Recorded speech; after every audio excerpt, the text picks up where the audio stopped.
안녕하십니까. 복합 에너지 시스템에 대한 비용 배분 및 원가 산정 방법론에 대해 설명하고 있습니다. 이번에는 동영상 두 번째로 엑서지 이해에 대해서 설명해 보도록 하겠습니다. 엑서지란 무엇인가? 먼저 골드, 금이 있습니다. 백금, 은, 동이 있습니다.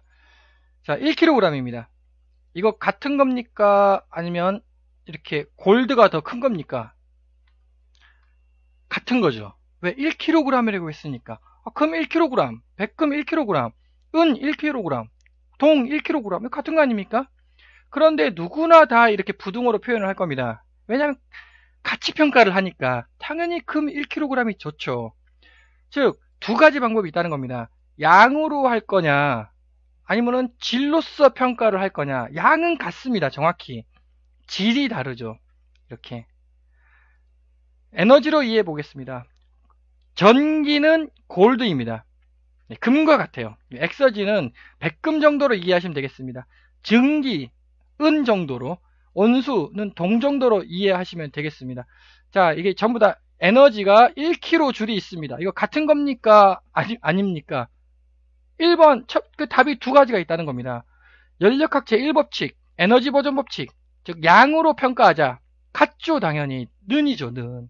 양으로 평가하자. 그런데 누구라도 다 전기가 좋다라고 답변을 합니다. 왜?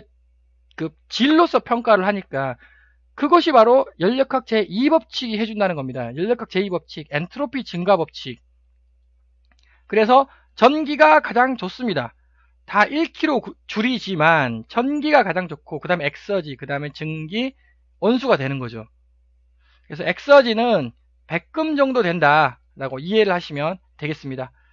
회계학에서 지금까지 엑서지는 시스템 해석으로 적용되었다. 말이 좀 갑자기 어렵습니다만, 회계학에서도 엑서지를 적용을 합니다.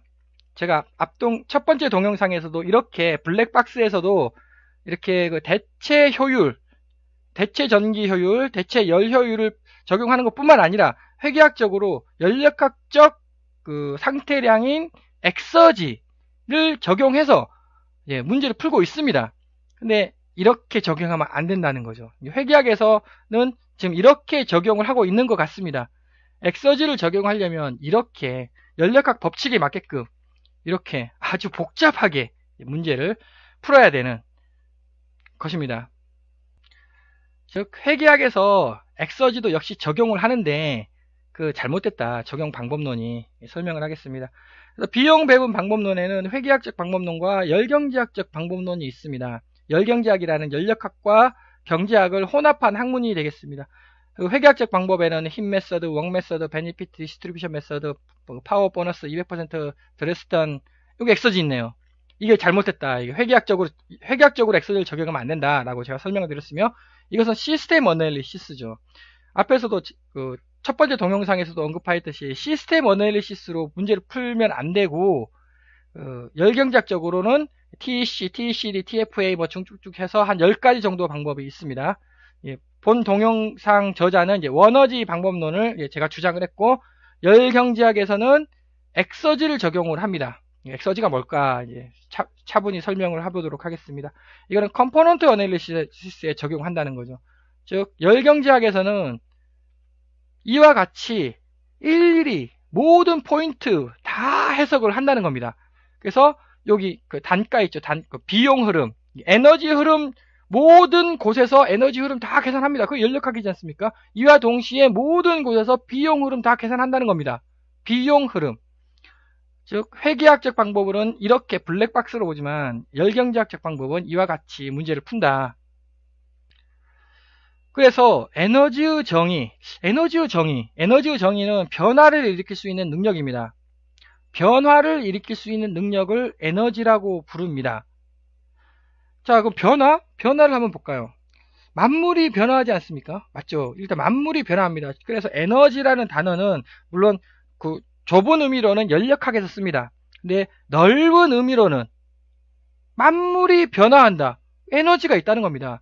따라서 에너지라는 말은 만물에다가 적용을 할 수가 있는 것이고, 그 변화에는 유효한 변화가 있고 무효한 변화가 있다는 겁니다. 변화에는 두 종류가 있다는 거죠. 유효한 변화와 무효한 변화가 있습니다. 이 두 종류 합을 변화라고 부르는 거죠. 따라서 이거는 무슨 뜻이냐면 일법칙적 해석은 양이에요, 양. 이렇게. 근데 변화는 유효 변화와 무효 변화가 있다고 제가 방금 설명드렸습니다. 질은 뭘까요? 질은 유효 변화 아닙니까? 무효한 변화가 뭐 가치가 있습니까? 변화의 가치가 무효한데 가치가 없죠. 가치 평가는 유효한 변화죠. 그래서 체인지는 양이에요, 양. 여기서 예를 들어서 1kg 이렇게 양으로 평가하자. 그것이 바로 변화입니다. 근데 우리는 양이 아니라 질로 평가해야 되는 거죠. 질, 가치. 에너지의 가치는 유효한 변화를 일으킬 수 있는 에너지, 무효한 변화를 일으킬 수 있는 에너지는 가치가 전혀 없다. 그래서 이제 변화가 제가 에너지라고 했습니다. 따라서 에너지는 유효 에너지와 무효 에너지로 이렇게 구분을 할 수가 있다는 겁니다. 유효 더하기 무효는 토탈이 되는 거죠. 총. 그러면 이 에너지는 연력학 제1법칙에서 계산을 해줍니다. 연력학 제1법칙, 에너지 보존 법칙. 이것이 연력학 제1법칙입니다. 양이요, 양. 이 무효 에너지는 연력학 제2법칙에서 계산을 해줍니다. 그것이 바로 엔트로피 증가 법칙입니다. 엔트로피, 그냥 무질서한 정도인데 이해하기 편하게 쓸모없는 정도. 쓸모없는 정도라고 이렇게 이해하시면 이해하기 편할 겁니다. 원래 정확한 정의는 무질서한 정도입니다. 무질서, 쓸모없지 않습니까? 질서가 있는 것이 쓸모 있습니다. 질서가 없는 에너지가 있다는 거죠. 이거 질서가 없는 에너지입니다. 이건 변화를 못 일으켜요. 사회적 변화를 일으킬 수가 없습니다. 질서가 있는 에너지가 사회적 변화를 일으키는 거 아니겠습니까? 그래서 이거는 연력학 제2법칙에서 계산을 해줍니다. 그래서 연력학 제1법칙과 연력학 제2법칙을 혼합을 합니다. 그것을 컴바인드 로라고 부릅니다. 체인지와 무효 체인지를 혼합을 하면 유효 체인지가 나온다는 거죠. 그래서 이거를 우리는 엔탈피라고 부릅니다. 엔탈피, 에너지. 이것을 우리는 엑서지라고 부른다는 것입니다. 유효 에너지. 이걸 아너지라고 부릅니다. 무효 에너지. 자, 그래서 에너지의 가치를 평가를 해야 됩니다. 전기와 열의 가치를 평가해야 되는데 엔탈피로 평가하면 안 되지 않겠습니까? 이렇게 엑서지, 유효 변화, 유효 에너지, 엑서지 가지고 평가를 해야 하겠습니다. 그래서 연력학 제1법칙, 에너지를 열의 관점으로 분석을 한다는 것입니다. 그러면 전기 있지 않습니까? 전기도 열이에요, 열. 전기도 열입니다. 모든 만물을 열의 관점으로 분석을 한다는 것입니다. 이게 말이 안 되는 거죠. 즉, 여기 전기 있지 않습니까? 이거 핫워터다. 예. 전기는 핫워터다. 이거 말이 안 되죠. 네. 그것이 연력학 제1법칙입니다. 근데 일단 맞아요. 왜? 전기는 핫워터다. 예. 이 두 개가 서로 같다. 같죠? 왜 1kJ인데. 금은 동이다. 같죠? 왜 1kg인데. 그것이 바로 연력학 제1법칙이라는 것입니다. 그럼 엑서지, 유효한 변화를 일으킬 수 있는 능력이다라고 암기를 하시면 좋을 것 같습니다. 유효 변화를 일으킬 수 있는 능력이라고 원래 정의 내리지 않습니다. 이거는 킴이 동영상 발표자가 이제 이해하기 쉽게 설명하기 위해서 만든 단어입니다. 엑서지, 유효 변화, 에너지, 변화를 일으킬 수 있는 능력, 유효 변화를 일으킬 수 있는 능력, 그것이 엑서지이죠. 그래서 이 엑서지가 제가 설명을 했습니다. 좋은 에너지예요. 가치 있는 에너지, 가치 없는 에너지를 아너지라고 부른다. 이건 엔탈피는 총 에너지이다. 그래서 에너지를 E의 관점으로 분석을 한다는 것입니다. 에너지를 전부 다 E의 관점으로, 요건 에너지는 1이 0인 거죠. 1이. 그래서 이거를 전부 다 E의 관점, 엑서지? 네. 핫워터를 엑서지로 환산하겠다.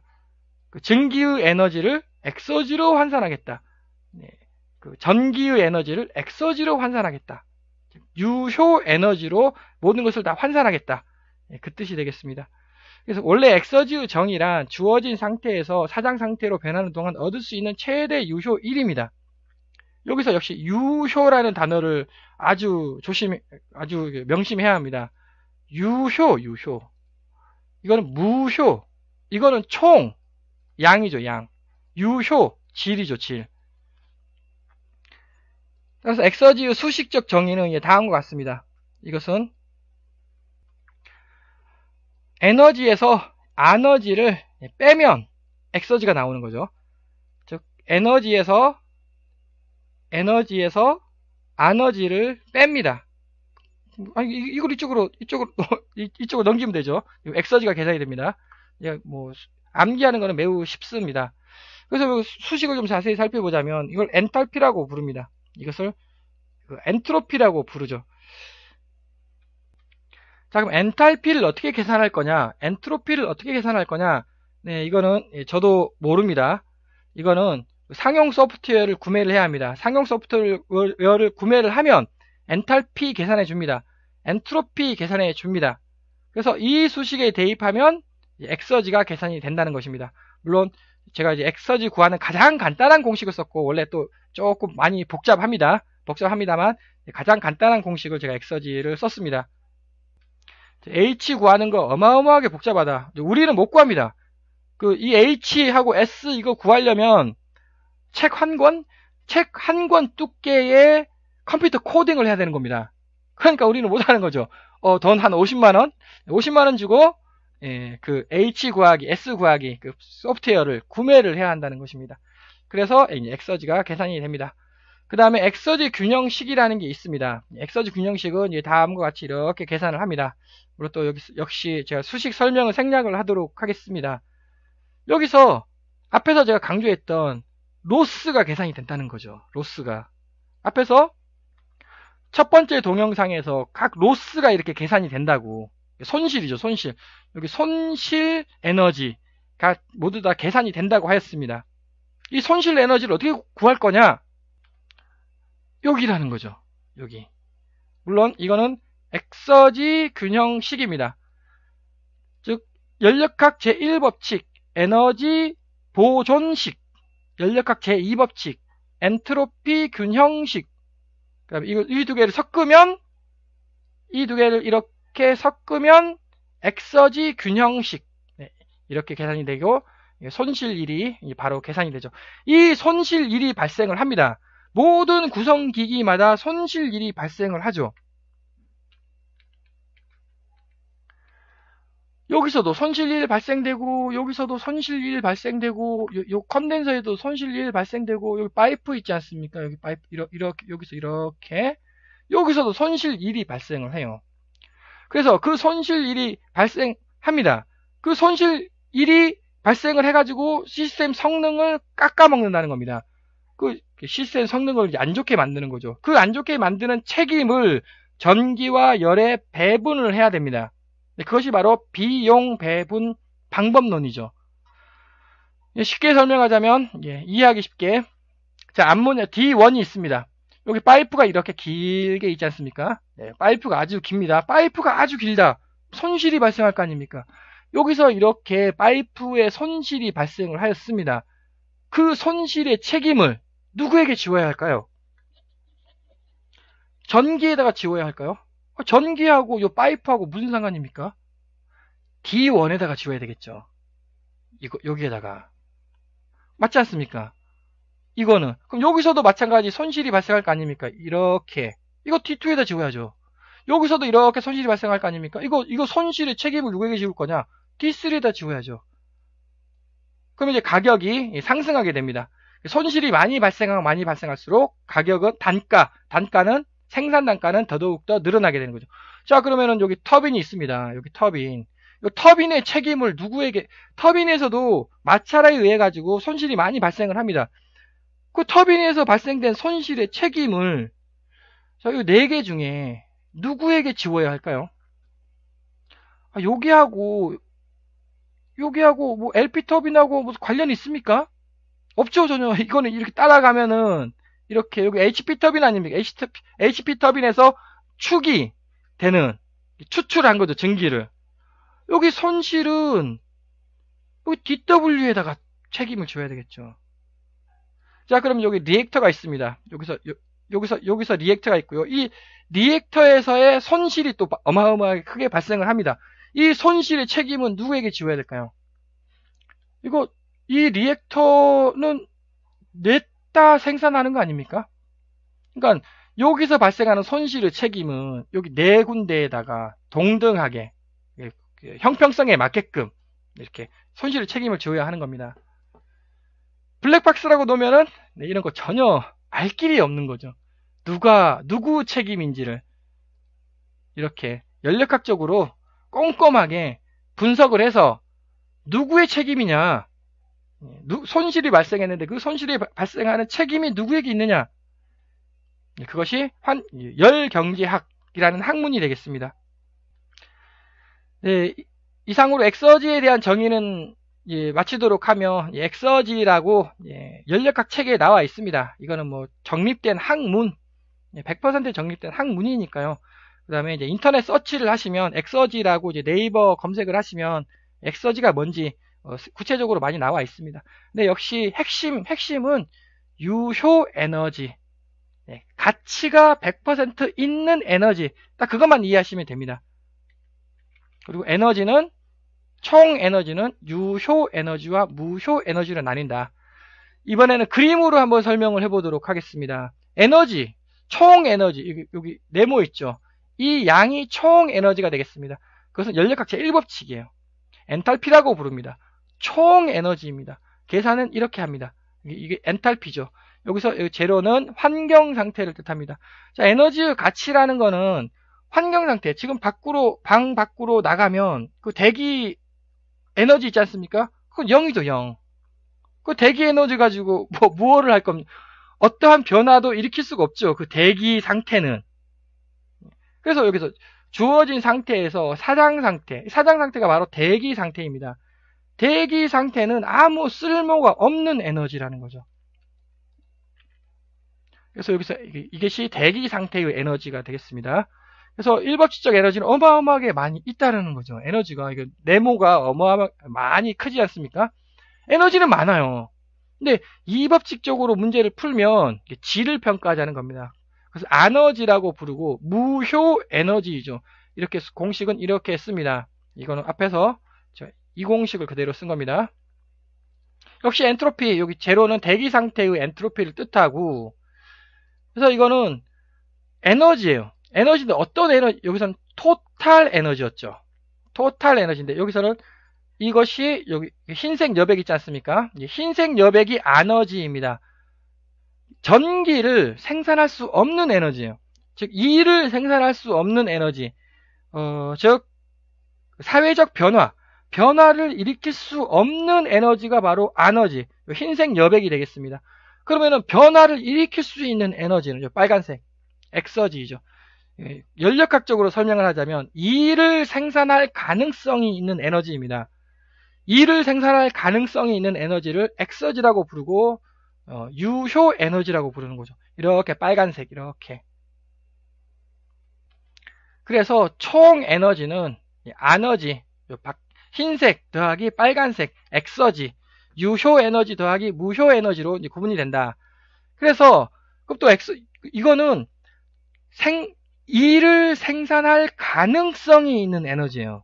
그러면 실제로 일을 생산해봐라. 실제로. 그러면은 또 복잡하게 또 속으로 파고 들어가야 되죠. 이것이 파란색 있지 않습니까? 파란색이 실제로 일을 생산한 에너지입니다. 이거를 유즈풀 에너지, 유용 에너지라고 부릅니다. 다시 유효 에너지와 용이죠, 용. 용과 효를 구분을 잘 하셔야 됩니다. 이거를 유용 에너지라고 부릅니다. 이거는 인류 사회 발전에 공헌을 하는 에너지예요. 전기를 최종적으로 생산했습니다. 전기를 최종적으로 생산을 하면 그 최종 생산된 전기는 인류 발전에 공헌을 할 수 있는 에너지죠. 혹은 하는 에너지. 그래서 이렇게 되면 그럼 가운데 초록색 이건 뭐냐? 그 가능성이 있는 에너지 빼기 실제 생산한 에너지이죠. 그것을 비가역성, 즉 에너지 손실이라고 부릅니다. 손실된 에너지이죠. 그것이 바로 마찰, 마찰에 의해 가지고 배관 마찰 있지 않습니까? 배관 마찰에 의해 가지고 뭔가가 손실이 되지 않겠습니까? 배관이 마찰이 많아요. 그러면 당연히 뭔가 좋은 에너지가 손실이 되겠죠. 그래서 1번 양은 똑같아요. 양은 절대 안 변합니다. 좋은 에너지가 안 좋은 에너지로 바뀐다는 거죠. 그 와중에 양은 절대 안 변해요. 양은 절대 안 변한다. 그것이 바로 에너지 보존 법칙입니다. 연력학 제1법칙. 양은 결코 안 변한다. 그런데 질이 자꾸 떨어진다. 그것이 바로 연력학 제2법칙. 엔트로피가 증가한다고. 안 좋은 것이 자꾸 늘어난다. 그래서 그림 다시 정리하자면 총에너지, 요거 총에너지, 여기 흰색 여백 아너지, 무효 에너지, 이거 빨간색 유효 에너지, 이거 irreversibility 비가역성, 이거를 유용 에너지라고 부릅니다. 최종적으로 이거죠. 우리가 이것이 금입니다. 금. 이것이 백금이에요. 백금. 엑서지가 백금. 그리고 이것이 증기 아니면 온수. 네. 되겠죠. 그러면 이번에는 엑서지를 아까 제가 일의 관점으로, 즉 전기라고 생각하시면 되겠습니다. 엑서지를 일 혹은 전기의 관점으로 이렇게 분석한다? 일이라고 부르겠습니다. 일의 관점, 아니 왜 열의 관점으로 분석 안 하고 일의 관점으로 분석한다는 거냐? 이거 좀 이상한 거 아니냐? 일의 관점으로 분석하는 것이 맞다라는 거죠. 자, 일의 관점으로 분석을 한번 해보도록 하겠습니다. 연료가 들어갑니다. 250kJ이 들어갔다고 가정을 해보겠습니다. 모드 1, 열병합 발전 모드에서 일이 100kJ이 생산되고 열이 100kJ이 생산됐다고 가정을 해보겠습니다. 자, 다시 이렇게 보시죠. 같습니까? 다릅니까? 같다, 다르다. 네, 답은 두 가지가 있다는 거죠. 1번 같다. 같죠. 100kJ 아닙니까? 이건 1법칙적 관점이라는 거죠. 2법칙적 관점은 당연히 다르죠. 네. 근데 하여튼 여기 보세요. 숫자 있죠. 숫자는 같습니다. 1법칙이죠. 그게 바로. 그래서 그 컨덴싱 모드를 한번 돌려보도록 하겠습니다. 컨덴싱 모드라는 건 앞에서 제가 동영상 첫 번째에서 이렇게 1.5절에서 이렇게 컨덴싱 모드에다가 전기 생산하고 그 다음에 그 전기 가지고 히트펌프 돌리자. 그래도 열은 생산된다. 제가 설명을 하겠습니다. 워크 에피션시를 50%라고 놓겠습니다. 그러면 일 생산량은 250의 절반이죠. 그러니까 125kJ이 생산이 됐습니다. 50% 절반이니까. 그 중에서 25kJ의 전기를 일이죠. 히트펌프로 이렇게 돌리겠습니다. 히트펌프로. 히트펌프의 COP는 4.0이라고 하겠습니다. 그러면 25가 400%로 뻥튀기가 된다는 거 아니겠습니까?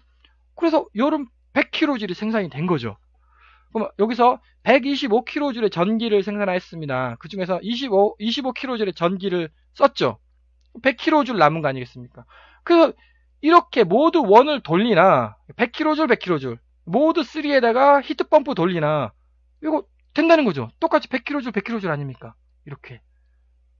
그래서 일의 관점으로는 이게 돼요. 이게. 자, 일 혹은 전기 안 되는 거 없습니다.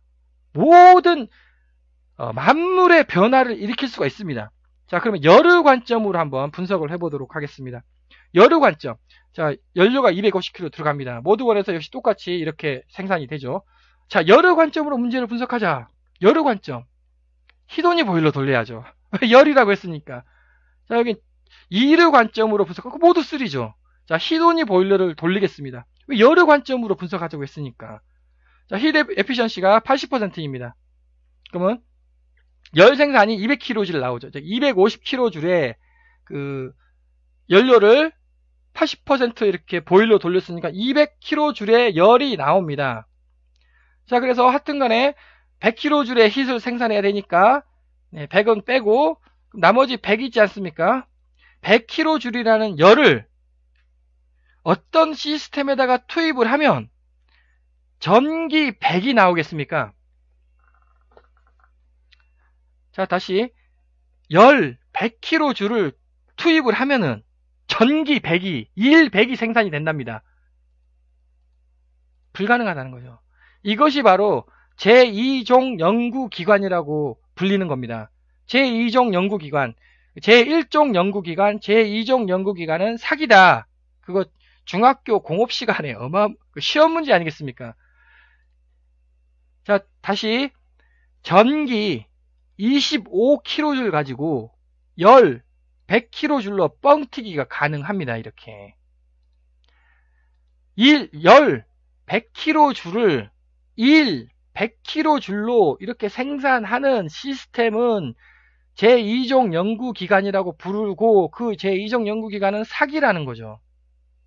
따라서 열의 관점으로 분석하면 안 된다는 겁니다. 1의 관점으로 분석해야 된다는 거죠. 1. 못하는 게 없습니다. 다 됩니다. 그래서 엑서지로 분석해야 된다는 겁니다. 엑서지, 에너지를 1의 관점으로 분석한다는 거죠. 이번에는 가치평가 기준에 대해서 설명해 보도록 하겠습니다. 앞에서 가치평가, 도대체 가치를 평가를 해야 되는데 뭘로 가치를 평가할 거냐? 일단 연력학적으로는 엑서지밖에 없습니다. 연력학적 에너지는 1번 엔탈피, 2번 엑서지, 이 두 개만 존재를 합니다. 물론 이제 그 내부 에너지 이런 건 빼고요. 대표적인 거, 내부 에너지나 엔탈피나 같다라고 취급할 수 있죠. 이건 연력학적으로 넘어가니까 이제 세부적인 설명을 생략을 하고 여하간 엔탈피와 엑서지 이 두 개만 있다라고 이해를 하시면 되겠습니다. 보다 더 정확한 설명은 이제 정상 상태일 경우 정상 상태냐 비정상 상태냐에 따라 가지고 이제 또 막 말이 막 달라지는데 여하간 엔탈피와 엑서지 두 개밖에 없습니다. 이거 양을 결정한다. 양으로 평가한다. 질로 평가한다. 자, 그러면은 앞에서 제가 여기 백금으로 평가한다고 하지 않았습니까? 금, 은, 동을 자, 백금으로 평가하자. 어떻습니까? 자, 100kg의 골드, 실버, 쿠퍼가 있습니다. 자, 이 골드를 100kg의 골드를 백금으로 환산을 하는 겁니다. 자, 그럼 100kg의 금은 한 120kg 정도의 그 백금과 같다. 어떻습니까? 일단 구체적인 정확한 숫자는 그냥 생략하고 대충 그럴듯하지 않습니까? 자, 100kg의 은은 10kg 백금 줄게. 서로 바꾸자. 그럴듯하죠. 100kg의 동은 백금 1kg으로 쳐줄게. 야, 그럴듯합니다. 자, 근데 나는 백금으로 안 하겠다. 백금으로 안 하겠다 해도 되죠. 나는 철로 하겠다. 자, 어떻습니까? 자, 100kg의 금을 나 철 1200kg 쳐줄게. 또 그래도 그럴듯하죠. 자, 100kg의 동은 하다 보니 이렇게 숫자가 돼야 되겠네요. 그래서 100kg의 동은 내가 철 1000kg 줄게. 자, 어떻습니까? 이래도 되죠. 네, 됩니다. 근데 나는 백금 난 타당하지 않다고 생각한다. 철, 이것도 환산 기준 아니다. 기름 가지고 하자. 어떻습니까? 그래서 100kg의 금은 내가 1200배럴 줄게. 기름 1200배럴 줄게. 그 다음에 100kg 동은 내가 그 기름 10배럴 줄게. 바꾸자. 어떻습니까? 그래도 되죠. 자, 그러면 이번에는 치킨으로 한번 해보겠습니다. 100kg 금 너 100kg 주면 내가 치킨 12만 마리 줄게. 100kg 동을 주면 내가 치킨 1000마리 줄게. 그거 바꾸자. 네, 어떻습니까? 되죠. 안 될 게 뭐가 있겠습니까? 그런데 다 됩니다. 다 되는데 이게 이상하다는 거죠. 이게 그러지 않습니까? 다 이 네 가지 중에 합리적인 거는 이것이지 않겠습니까? 이거. 그래서 앞에서 힙 방법, 웍 방법, 하나, 둘, 셋, 넷, 다섯, 여섯, 일곱, 여덟, 한 10가지 정도 됩니다. 회계학적 방법론은 10가지 정도가 되는데 다 그럴듯하면서도 다 안 그럴듯합니다. 그러나 그 중에서 가장 합리적인 방법론이 있다라는 거죠. 이 중에서 합리적인 방법론은 백금이죠. 두 번째 마찬가지 에너지를 한번 평가를 해보겠습니다. 전기 100kJ, 증기 100kJ, 온수 100kJ. 자, 엑서지로 평가하자.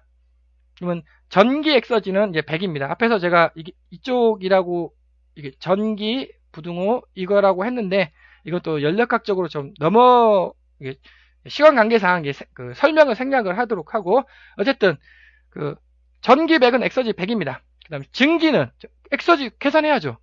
핫워터 엑서지 계산합니다. 그 계산 공식은 이거와 같습니다. 자, 이렇게 해가지고 엑서지 다 계산이 됩니다. 연력학 제1법칙과 연력학 제2법칙을 혼합해서 계산을 합니다. 이거를 그림으로 설명하자면 이게 전기예요. 이게 전기고 이게 엑서지입니다. 이렇게. 예. 이쪽이 이 전체가 혹은 뭐 증기 혹은 핫워터가 되겠습니다. 그래서 그 계산이 되죠. 엑서지 빨간색으로 이거를 빨간색으로 이렇게 바꾸겠다, 환산을 하겠다, 혹은 가치 평가를 하겠다. 자, 이번에는 나는 엑서지가 마음에 안 들고 연료로 환산하겠다. 그러면 되죠. 그래도 전기 100kg은 연료 이만큼이다. 핫워터 100kJ은 연료 이만큼이다. 이렇게 계산해도 됩니다. 되기는. 그런데 이게 과연 합리적인 것인가? 나는 얼터너티브 웍 방법을 하겠다. 그러면 또 이렇게 계산이 되죠. hit으로 나는 모든 것을 hit으로 나는 평가하겠다. 대체 열로 평가하겠다. 이 세부적인 사항은 동영상 3번에서 제가 이게 무슨 뜻인지 설명을 하도록 하겠으며, 이것이 바로 요거죠. 요렇게 hit 방법, work 방법, benefit distribution 방법, 이것이 이겁니다. 과연 일단 안 될 거 없습니다. 상대방이 yes, okay 하면은 그걸로 가는 거죠. 근데 여기서 보시다시피 합리적인 건 있다라는 거죠. 백금이 가장 합리적입니다. 밑에서도 마찬가지. 과연 어느 것이 합리적인 것인가? 연력학적 법칙에 따른 엑서지가 가장 합리적이다라고 동영상 발표자는 설명을 하겠으며, 이것은 제가 주장하는 게 아니고요. 30년, 40년 전부터 전 세계 열경제학이라는 분야에서 SCI 수천 편의 논문이 나오고, 그건 또 동영상 3번에서 제가 세부적으로 설명을 하겠습니다. 열경제학이라는 학문에서 이미 결정이 난 겁니다. 이거는. 이쪽 방법은 역시 퓨어를 보시죠. 퓨어를 연료량이지 않습니까? 연료의 량이죠. 량으로 계산하는 겁니다. 이렇게 킬로줄로 계산한다는 거죠. 그래서 이렇게 다양한 그 가치평가 기준이 있는데, 그 가치평가 기준 중에 가장 합리적인 것이 있으며 그 가장 합리적인 거 하나를 선택을 해야 되겠습니다. 자, 이번에는 엑서지에 대해서 보다 구체적으로 한번 이해를 해보도록 하겠습니다. 영엑서지선을 통한 엑서지에 의해, 이거는 다음 차트는 이제 동영상 발표자가 이제 세계 최초로 발견을 한 차트가 되겠습니다. 즉 제로 엑서지 라인이라는 게 존재를 합니다. 제로 엑서지 라인이라는 거는 지금 연력학 책에서는 안 가르칩니다. 근데 제가 우연히 생각을 해낸 거죠. 자, HS 차트가 있습니다. 엔탈피, 엔트로피 차트가 있고, 자, 엔탈피는 연력학 제1법칙적 에너지이다. 엔트로피는 연력학 제2법칙적 에너지이다. 라고 이제 이해를 하시면 되겠습니다. 이거는 쉽게 설명하자면 총 에너지, 이거는 무효 에너지.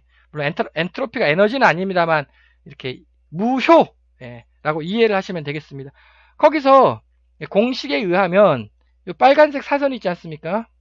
이 빨간색 사선이 제로 엑서지 라인이에요. 제로 엑서지 라인, 엑서지가 0인 선입니다. 엑서지가 아까 앞에서 유효 에너지라고 제가 설명을 하지 않았습니까? 즉 요것이 효과가 0인 선이에요. 그러니까는 이거 그냥 전부 다 쓸모가 없다라는 거죠. 에너지는 많이 있습니다. 에너지는 많이 있는데 쓸모가 없는 거죠. 또 앞에서도 설명했듯이 H0를 기준으로 합니다. H0라는 거는 요거 기준 상태, 환경 상태, 사장 상태 혹은 환경 상태를 기준으로 하는 겁니다. 그래서 여기서 자, 따라서 1번의 에너지가 있습니다. 2번의 에너지가 있습니다. 1번의 에너지와 2번의 에너지는 같습니까? 다릅니까? 라고 제가 질문을 하였습니다. 같죠? 왜? 제가 에너지라고 물어봤습니다. 에너지는 엔탈피예요. 이렇게 엔탈피. 지금 같지 않습니까? 이렇게. 그래서 1번의 에너지와 2번의 에너지는 같은 겁니다. 자, 그러면은 이번에는 연력학 제2법칙적으로 한번 분석을 해보겠습니다. 자, 엔트로피 아닙니까? 엔트로피가, 자, 우리가 엔트로피 안 좋은 정도, 안 좋다. 엔트로피가 크면 안 좋다. 왜? 무질서하니까. 엔트로피가 크면 안 좋다. 2번이 안 좋은 거 아닙니까? 왜 엔트로피가 크면 안 좋다고 했는데? 그래서 여기서 바로 1법칙적과 2법칙이 바로 1법칙은 같다라고 해줘요. 1번과 2번의 에너지는 같습니다. 따라서 요거죠, 요거. 요 선 있지 않습니까? 이 선이 이렇게 가지 않습니까? 이 선이랑 지금 똑같은 거예요, 이게. 크기가, 요게, 여기서부터, 요까지, 여기서부터, 이게 에너지입니다, 에너지. 같지 않습니까? 1번하고 2번하고. 이게 연력학 제1법칙입니다. 근데 연력학 제2법칙은, 에너지는 엑서지 더하기 아너지라고 제가 설명을 하였습니다. 아너지, 여기 제로 엑서지 라인 있지 않습니까? 이거의 밑에 요거. 이렇게 선을 그으시면 됩니다. 여기서 이렇게, 이게 아너지예요. 아너지, 쓸모가 없다는 겁니다. 전혀 쓸모없는 에너지입니다. 변화를 일으킬 수가 없습니다. 그럼 변화를 일으킬 수 있는 에너지는 이거죠. 이만큼의 변화를 일으킬 수 있지 않겠습니까? 이게 유효 에너지라는 겁니다. 따라서 다시 1번의 에너지가 좋습니까? 2번의 에너지가 좋습니까? 1법칙은 똑같다라고 설명을 해주고 2법칙은 1번의 에너지가 좋다라고 얘기를 하죠. 그러면 얼마만큼 좋습니까? 네, 크기 비교, 네, 한 86% 정도 되지 않겠습니까? 이 크기가 여기는 한 72% 정도 되네요. 네, 크기가. 그래서 1번 에너지의 가치가 86%이고 2번 에너지의 가치는 72%라는 겁니다. 그것이 바로 엑서지가 계산을 해준다는 겁니다. 그럼 역시 보면 엑서지가 뭐냐? 네. 이렇게 해서 주어진 상태에서 사상 상태로 변하는 동안 얻을 수 있는 최대 유효힐. 네, 이름 또 일반인이 모르죠. 유효 변화를 일으킬 수 있는 능력이다. 좋은 에너지이다. 사회적 변화를 일으킬 수 있는 에너지라는 거죠. 자, 그럼 3번을 한번 볼까요? 3번의 에너지는 많습니다. 이렇게. 많죠, 에너지가. 근데 유효 에너지는 이것밖에 안 된다는 겁니다. 10%밖에 안 돼요. 이 3번이 뭐냐면은 굴뚝입니다. 굴뚝에서 에너지가 밖으로 나가지 않습니까? 자, 굴뚝에서 한 120도씨, 열병합에서는 한 75도씨하고 80도씨 정도 됩니다. 에너지가 있죠. 왜? 뜨끈뜨끈하지 않습니까? 에너지가 많이 있습니다. 그 에너지가 많이 있는데, 그럼 에너지가 많이 있으면 그거 다시 재생으로 해가지고 뽑아가지고, 또 쓰면 되지 않냐? 못 쓴다는 겁니다. 왜? 에너지는 많이 있어요. 에너지는. 근데 유효 에너지가 이것밖에 없다는 겁니다. 즉 10%밖에 없는 겁니다. 그 10%를 뽑아내려고 장치를 설치를 해야 됩니까? 그 경제성이 안 맞는 거죠. 그래서 굴뚝으로 나가는 그 에너지 있지 않습니까? 버리는 겁니다. 경제성이 안 맞아요. 10%를 뽑아낼 수가 없다는 겁니다. 그럼 90%는 여기서부터 여기까지 에너지는 그냥 100% 버려야 하는 아무 쓸모없는 에너지이고 요거 뽑아내려고 장치 설치 못하죠. 배보다 장치비가 어마어마하게 들어가죠. 그래서 버리게 된다는 겁니다. 그것이 바로 엑서지가 그걸 알려준다는 거죠. 에너지의 가치 평가를 해준다. 특히 제로 엑서지 라인 딱 선 하나 그으면 바로 알 수 있다는 겁니다. 이것은 공기에 대한 상태 성도고요. 증기에 대해서 한번 설명해 보도록 하겠습니다. 증기, 여기. 증기는 아까 여기 스팀, 핫워터. 역시 1법칙적 에너지가 있고 2법칙적 에너지가 있습니다. 자, HP라고 써 있습니다. IP라고 써 있습니다.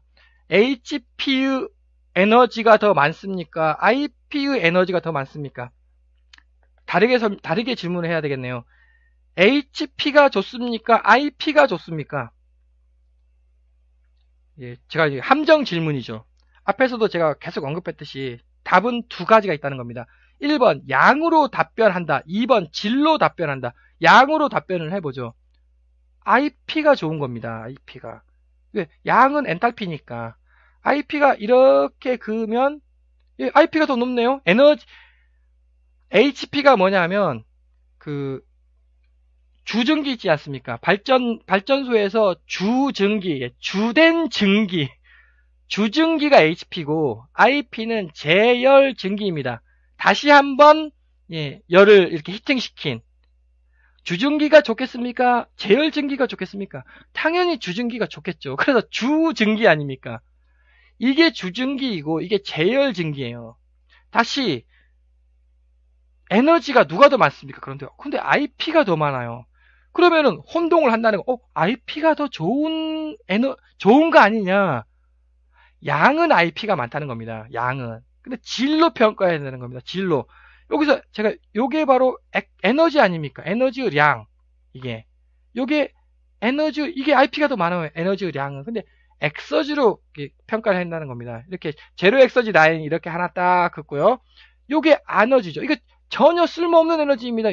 여기서까지 이렇게. 여기도 마찬가지. 여기서부터 여기까지 전혀 쓸모없어요. 그럼 쓸모있는 에너지가 이거 아닙니까? 이게 훨씬 많죠.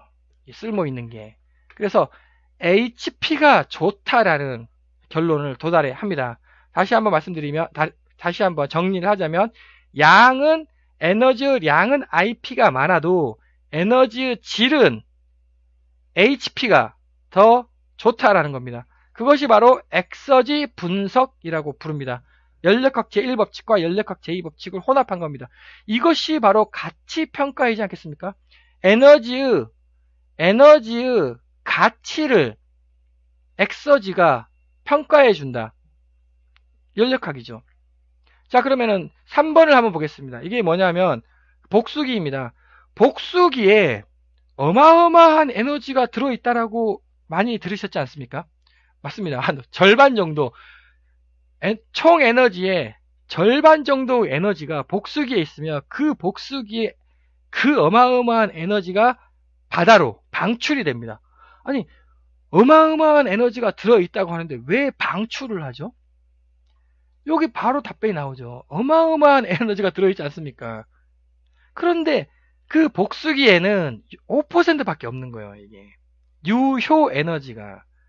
이 5%라는 그 조그마한 유효 에너지를 또 뽑아낼 수 있습니다.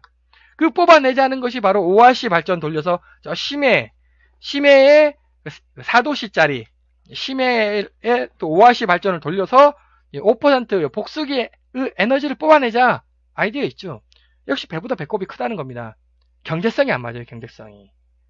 예.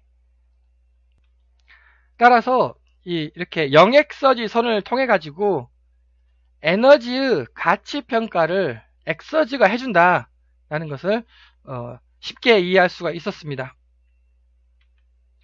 그럼 구체적으로 차트를 한번 동원해서 설명해 보도록 하겠습니다. 앞에서 제가 H를 어떻게 구하냐, S를 어떻게 구하냐, H하고 1법칙적 에너지, 이거는 2법칙적 에너지 S를 구하면 엑서지가 계산이 됩니다. 그럼 H를 S를 어떻게 구하냐? 네, 여기 온도 있죠. 템퍼러처, 압력, 프레셔, 여기 프레셔 있네요. 이렇게 프레셔 이렇게 있습니다. 온도하고 압력은 측정을 하는 겁니다. 측정이 되면은 자, 온도 1000도씨, 여기 500도씨, 온도 500도씨 이렇게 있지 않습니까? 이렇게. 압력은 10바. 10바라고 하면 여기 10바 여기 있네. 이렇게 내려옵니다. 네. 그래서 여기 점을 딱 찍습니다. 점을 찍으면 H값 잘 읽으시면 됩니다. 차트를 잘 읽어라. 네. H 497.6, 엑서지 402.3이라고 그 값이 나옵니다. 따라서 온도하고 압력이 주어지면 엔탈피, 엔트로피, 엑서지 이런 값들은 차트를 통해서 계산할 수가 있다. 두 번째, 사실 차트로 이게 부정확하죠. 어떻게 줄자로 자대고 이렇게 읽겠습니까? 상용 소프트웨어 구매하시면 엔탈피, 엑서지, 엔트로피 다 구해줍니다. 자, 1번하고 2번하고 지금 엔탈피가 같지 않습니까? 497.6, 497.6. 그럼 1번하고 2번하고 같은 에너지입니까? 왜 엔탈피가 같다고 했는데? 엑서지가 계산해 준다는 겁니다. 1번의 엑서지는 402.3이에요. 2번의 엑서지는 211.0입니다. 즉 79.24%가 가치가 있다는 겁니다. 2번은 41.56%라는 거죠. 가치가. 거의 뭐 2배이지 않습니까? 2배. 에너지는 똑같아요, 지금. 497.6. 에너지는 똑같은데, 가치가 2배 차이가 난다는 겁니다, 이게. 1번하고 2번은. 엑서지가 평가해준다는 거예요. 그 다음, 워터를 한번 볼까요? 온도가 똑같습니다. 맞죠? 500도씨, 500도씨. 압력이 다르네요. 자, 500도씨 200바입니다. 500도씨 1바입니다. 1번이 좋습니까? 2번이 좋은 에너지입니까? 누구라도 1번이 좋은 에너지라고 왜? 온도는 똑같다. 근데 압력이 200바예요, 200바. 당연히 1번이 무지무지하게 좋은 에너지다라고 답변하지 않겠습니까? 엔트로피를 계산해보죠. 1번의 엔트로피는 3241입니다. 2번의 엔트로피는 3488입니다. 누가 더 에너지가 많습니까? 2번이 많은 거예요, 에너지가. 그게 바로 이겁니다. 앞에서 제가 아니, 이게 어떻게, 이게 에너지가 더 많아요, 이게. 에너지가 아니라 엑서지로 비교해야 된다는 거죠. 엑서지는, 유효 에너지는 1472예요, 요게. 여기는 944라는 겁니다. 엑서지 나누기 엔탈피. 이 두 개 나눠주면 되죠. 나누기 하면 가치율은 46.31%고, 여기는 27.56%라는 겁니다. 역시 뭐, 대충 생각해서 2배. 1번이 2배가 더 좋은 에너지예요. 근데 그 에너지 양은 2번이 더 크다는 겁니다. 그래서 에너지의 량에 오해를 하면 안 된다는 겁니다. 2번이 더 에너지가 많으니까 2번이 더 좋은 에너지다. 이렇게 오해를 하면 큰일 나는 거죠. 이 법칙으로 분석을 해야 된다. 그래서 바로 1법칙적인 양으로 평가하면 안 된다. 그래서 동영상 제 1번 첫 번째 동영상에서도 양으로 평가하면 안 된다. 이거 양 아닙니까? 양. 이것도 량이잖아요. 양 맞죠? 이렇게 평가하면 안 된다는 겁니다. 오류가 발생을 한다는 거죠. 질로서 평가해야 된다는 겁니다. 이거 둘 다 양 맞죠? 이거 양이지 않습니까? 이것도 양이고요. 즉 회계학적 방법에서 쓰는 55%, 80% 이렇게 평가하면은 오류가 발생을 한다. 그 오류는 2번이 더 좋은 에너지다. 그거죠. 2번이 더 좋은 에너지. 그 엔탈피가 3488, 여기는 3271. 2번이 더 좋네요. 이건 오류가 발생을 한다는 거죠. 연력학 제2법칙으로부터 파생된 엑서지가 에너지의 가치를 합리적으로 평가해 준다. 그러면은 역시 또 엑서지가 진짜 100% 만능, 막 정답, 100% 진실이냐? 또 그것도 아닙니다. 왜냐? 앞에서 그림으로서도 설명을 했듯이 이거는 가능성이에요, 가능성. 일을 생산할 가능성이 있는 에너지입니다. 가능성하고 100% 정답은 현실이 아닙니까? 현실. 예, 가능성하고 현실하고는 또 다른 얘기죠. 그래서 엑서지가 100% 정답은 아닙니다. 100% 정답이라는 것은 현실을 말하는 겁니다. 엑서지는 가능성이다. 그러나 연력학적으로 엑서지보다 더 나은 그 어떤 상태량은 개발되지 않았습니다. 개발될 수가 없습니다. 왜냐? 연력학은 딱 2개밖에 없습니다.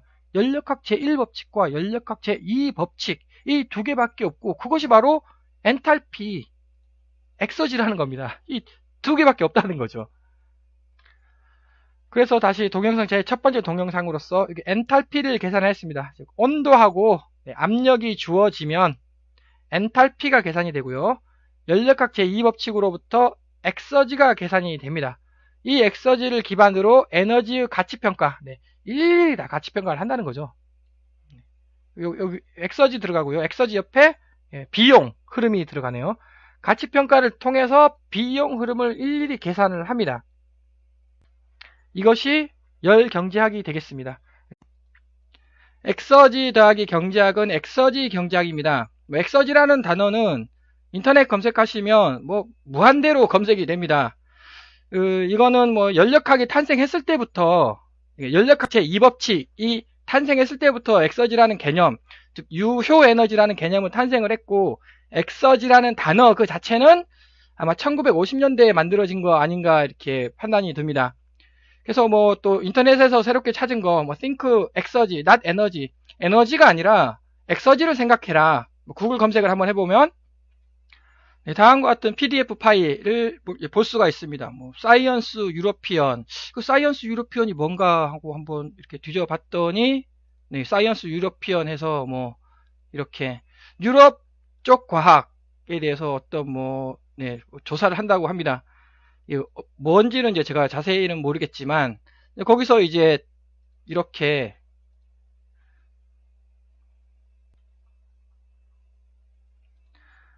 우리가 에너지를 생각할 때는 이제 양을 생각한다는 거죠. 그런데 however 그러나 퀄리티 개념으로 이렇게 에너지를 생각을 해야 한다. 그것이 바로 엑서지다라고 이렇게 주장을 하고 주장이 아니죠. 예, 그래서 이제 엑서지로 이해를 해야 된다라고 이제 이 글에 써 있고요. 엑서지 베이스드 뭐 이건 뭐 너무나 당연한 얘기니까 예, 뭐 계속 엑서지 얘기 나옵니다. 경제학에서도 뭐 네, 그래서 사이언스 유럽이라는 그 기구에서는 엑서지를 연구한다.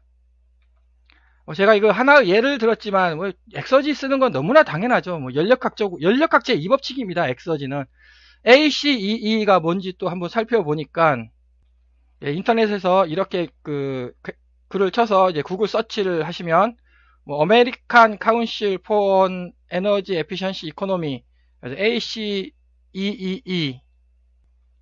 ACEE가 뭐냐라고 이렇게 보니까 about us, about 네, American Council for Energy Efficiency Economy 뭐 여기 보면은 Politics, Program, Technology, Investment, Behavior 뭐 유나이티드 스테이트에서 미국에서 한다고 하는데 이코노미 들어가 있죠.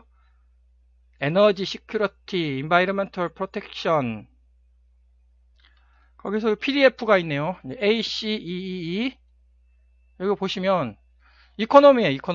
이코노미인데 US 이코노미라고 써 있네요. ACEE 여기 보시면 이제 엑서지라고 not 에너지가 아니라 엑서지이다. 네. 엑서지 뭐 또 엑서지라고 계속 검색을 하시면 계속 엑서지라는 말이 나옵니다. 엑서지를 해야 된다.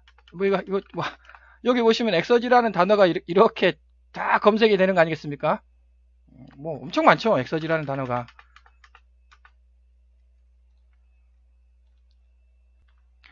여기 이제 ACEE는 먼저 가장 핵심으로 하는 노력은 엑서지라고. 엑서지 규칙을 이해시키는 것이다.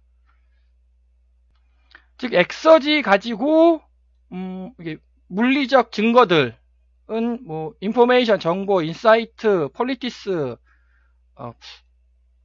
볼스터? 네. 바이탈리티, 아메리칸 이코노미, 미국 경제에 엑서지 가지고, 이렇게 이해를 해야 한다. 라고 뭐 주장을 하는 것 같습니다. 그리고 이제 what is 엑서노믹스라는 게 있네요. 이거 역시 구글 서치를 해보면 엑서노믹스라고만 제가 검색을 해봤습니다. 그럼 190개밖에 안 뜨네요. what is 엑서노믹스 가면은 이제 엑서지 가지고 한다는 겁니다.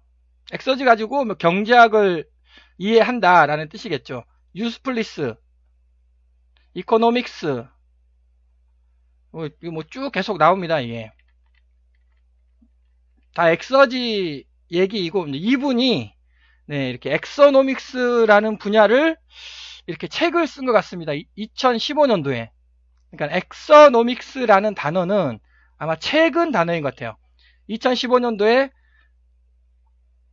아까 그 사진에 보셨던 분이 쓴 최근 단어 아닌가 이렇게 생각이 듭니다. 2016년 2008년도 있네요.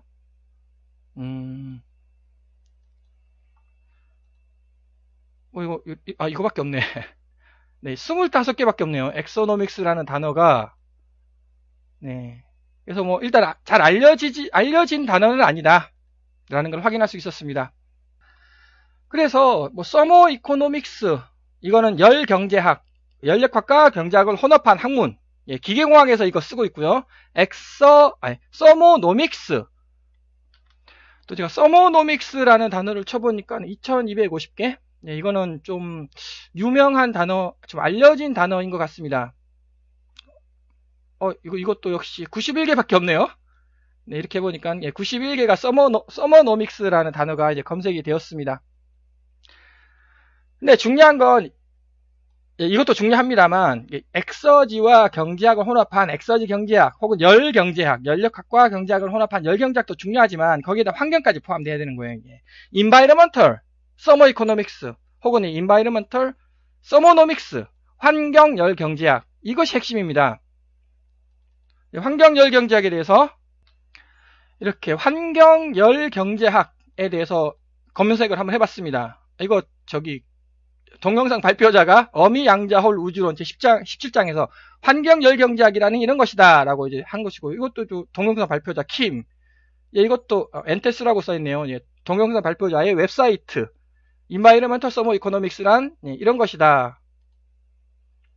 예, 이렇게 제가 소개를 해 놓은 사이트이고, 네, 뭐 환경의 권리에 대한 연력학적 증명, 여기 역시 킴이죠. 환경 열경제학의 제안, 논문으로 쓴 거, 이것도 논문으로 쓴 거, 역시 킴. 이것도, 예, 킴의 논문, 양자홀, 여기 혹시 킴 유튜브. 여기 딱 하나 있네요. 근데 이거는 뭐냐면은, 그냥, 바이오매스, 예, 바이오매스에다가 열경제학 있지 않습니까? 열경제학을 적용했다. 근데 이제 이분께서 이제 하나 붙인 거죠. 인바이러먼틀이라고. 학문이 아닙니다. 두 번째 페이지 보도 다 킴입니다. 양자홀, 예, 킴의 유튜브 채널이 되겠습니다.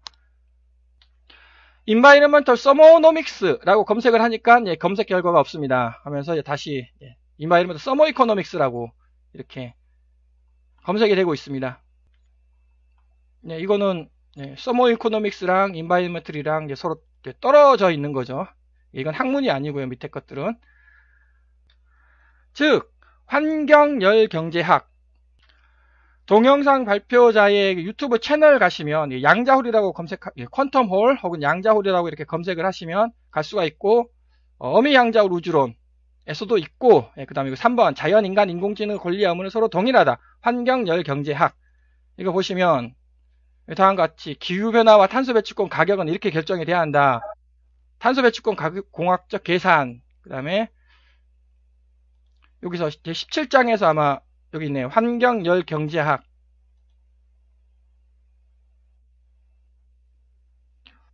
환경열경제학이란 이런 것이다 라고 여기에 제가 세부적으로 설명을 해본 바가 있습니다. 그래서 환경열경제학이라는 것은 전 세계에 지금 존재하지가 않습니다.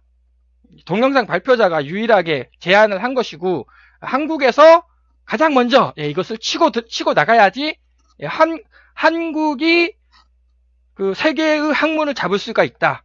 전 세계의 학문을 통합할 수가 있는 겁니다. 왜냐하면 환경은 자연이잖아요. 자연, 경제는 인간 아닙니까? 자연하고 인간을 그 법칙으로 이해를 하겠다. 뭐 자연, 인간 빼고 뭐 또 다른 거 있습니까? 자연, 인간, 법칙이죠. 이 세 개밖에 세 개가 다 아닙니까? 만물이죠, 만물. 그래서 경제학자가 엑서지를 연구하면 새로운 분야를 창출할 것이다 라를 제안을 하겠습니다. 뭐 아직 늦지 않았다. 왜냐하면, 예, 엑서조노믹스는 늦었죠. 왜냐하면 이분이 책을 썼기 때문에. 네, Environmental Thermoeconomics라는 단어는 전 세계에 존재하지 않는다. 한국에서 어서 빨리 학문을 연구해야 된다 라고 제안을 하겠습니다. 장시간 시청해 주셔서 감사드립니다.